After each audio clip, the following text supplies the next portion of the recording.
Ces ruines sont celles d'une belle église. Maintenant, cet endroit a été envahi par des plantes. Mais l'espoir ne s'est pas envolé, tout comme ces plantes. L'église des Adventistes du 7e jour a pris racine dans ce pays il y a environ 100 ans. En 1926, les premiers missionnaires adventistes, Helbig et Flammer, sont arrivés au Liberia. Un an plus tard, ces missionnaires allemands ont établi la première église adventiste.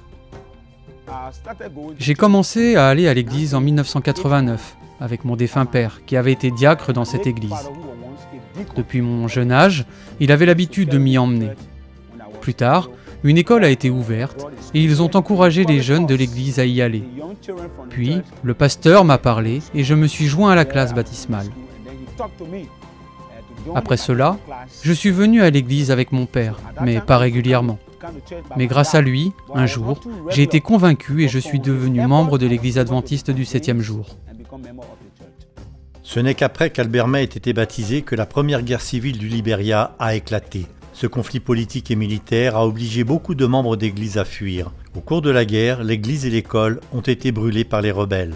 À ce moment-là, nous fuyions. Nous pouvions entendre les coups de feu. Ceux qui étaient restés sur place nous ont bientôt envoyé des informations. Votre église est détruite et incendiée.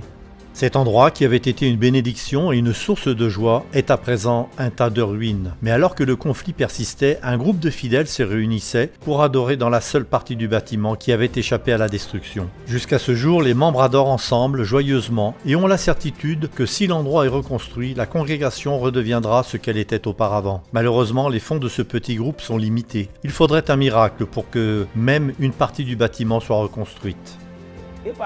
Si j'avais l'argent, je m'en chargerais moi-même. Mais en ce moment, même la congrégation entière est incapable de monter une seule structure ici.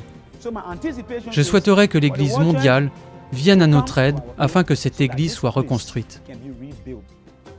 Votre offrande du 13e sabbat aidera à rétablir un lieu d'adoration et une école à cet endroit du Liberia où elles étaient naguère.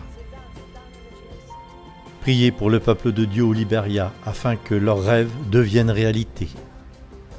Merci pour ce que vous ferez pour l'offrande du 13e sabbat.